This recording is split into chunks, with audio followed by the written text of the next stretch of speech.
भारत की सैन्य ताकत में लगातार इजाफा हो रहा है और इसी दिशा में भारत दो नई न्यूक्लियर सबमरीन के निर्माण में तेजी से काम कर रहा है। ये परमाणु संचालित पनडुब्बियां न केवल भारतीय नौसेना की ताकत को बढ़ाएंगी, बल्कि उन्हें एक नई सामरिक गहराई भी देंगी। इस आर्टिकल में हम जानेंगे कि ये पनडुब्बियां कैसे काम करती हैं, उनकी विशेषताएं क्या हैं और कैसे ये भारत की सुरक्षा को मजबूती प्रदान करेंगी। न्यूक्लियर सबमरीन का महत्व।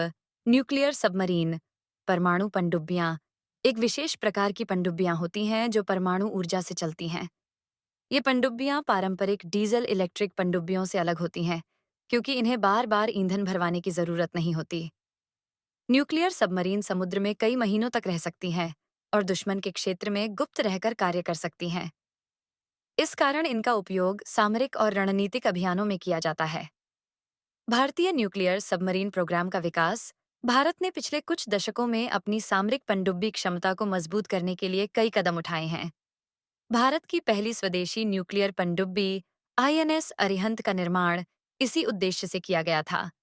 इसके बाद भारतीय नौसेना ने आईएनएस अरिघाट जैसी दूसरी पनडुब्बियों का भी निर्माण किया। अब भारत नई और उन्नत टेक्नोलॉजी वाली दो और न्यूक्लियर सबमरीन पर काम कर रहा है। इनका उद्देश्य भारत की सामरिक रक्षा शक्ति को बढ़ावा देना और समुद्री शक्ति को मजबूत करना है। न्यूक्लियर सबमरीन की विशेषताएं। इन न्यूक्लियर सबमरीन में कई अत्याधुनिक विशेषताएं होंगी। एक, अत्यधिक मारक क्षमता। ये पनडुब्बियां लंबी दूरी तक मार करने में सक्षम होंगी, जिससे ये दुश्मन के ठिकानों पर दूर से ही हमला कर सकेंगी।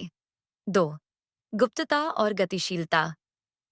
ये पनडुब्बियां अत्याधुनिक रडार अवॉइडेंस तकनीक से सुसज्जित होंगी, जिससे इन्हें ट्रैक करना मुश्किल होगा। 3. परमाणु मिसाइल क्षमता।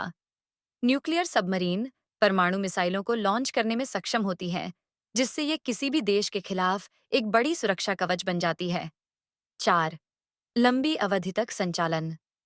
न्यूक्लियर सबमरीन कई महीनों तक पानी में रह सकती हैं और इन्हें बार बार सतह पर आने की आवश्यकता नहीं होती, जिससे ये लंबी दूरी तक गुप्त अभियानों में मददगार साबित होती है। नई सबमरीन के लाभ और सामरिक महत्व। इन नई सबमरीन से भारत को कई सामरिक लाभ मिलेंगे। दुश्मन पर सामरिक बढ़ता। न्यूक्लियर सबमरीन की गुप्तता और तेजी से हमला करने की क्षमता के चलते ये दुश्मन के खिलाफ एक मजबूत अस्त्र है। सशक्त समुद्री सुरक्षा। ये सबमरीन भारत के समुद्री क्षेत्र की सुरक्षा को नई ऊंचाइयों पर ले जाएंगी। प्रतिरोधक क्षमता। परमाणु सबमरीन की उपस्थिति से दुश्मनों पर मनोवैज्ञानिक प्रभाव पड़ता है, जिससे वे भारत पर हमला करने से पहले 2 बार सोचेंगे। भारत के न्यूक्लियर सबमरीन प्रोग्राम की दिशा और चुनौतियां। भारत का न्यूक्लियर सबमरीन प्रोग्राम तेजी से विकास के रास्ते पर है, हालांकि इसे लेकर कुछ चुनौतियां भी हैं। 1. टेक्नोलॉजी।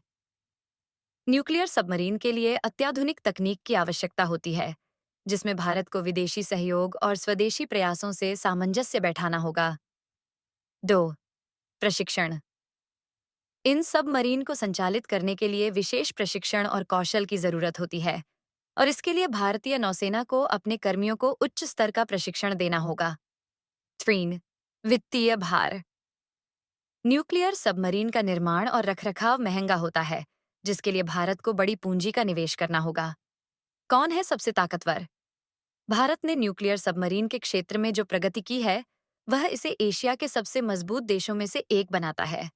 भारत की आईएनएस अरिहंत और आईएनएस अरिघाट के अलावा अब दो नई न्यूक्लियर सबमरीन भारतीय समुद्री ताकत को बढ़ाने में एक अहम भूमिका निभा सकती है। हालांकि चीन और रूस के पास अधिक न्यूक्लियर सबमरीन हैं, लेकिन भारत तेजी से इस दिशा में कदम बढ़ा रहा है। भारत की सैन्य ताकत में न्यूक्लियर सबमरीन एक नई और महत्वपूर्ण भूमिका निभा रही है। ये पनडुब्बियां भारत को रणनीतिक बढ़त देने के साथ साथ समुद्री सुरक्षा को भी मजबूती प्रदान करेंगी। भारत का न्यूक्लियर सबमरीन प्रोग्राम न केवल सामरिक सुरक्षा, बल्कि आत्मनिर्भरता के लिए भी एक मील का पत्थर साबित हो रहा है। इन सबमरीन के जरिए भारत यह संदेश दे रहा है कि वह किसी भी स्थिति में अपनी सुरक्षा को मजबूत करने के लिए हर संभव प्रयास करेगा। ये वीडियो आपको कैसा लगा? कमेंट में जरूर लिखिए और कमेंट में जय हिंद जय भारत लिखना ना भूले। जय हिंद।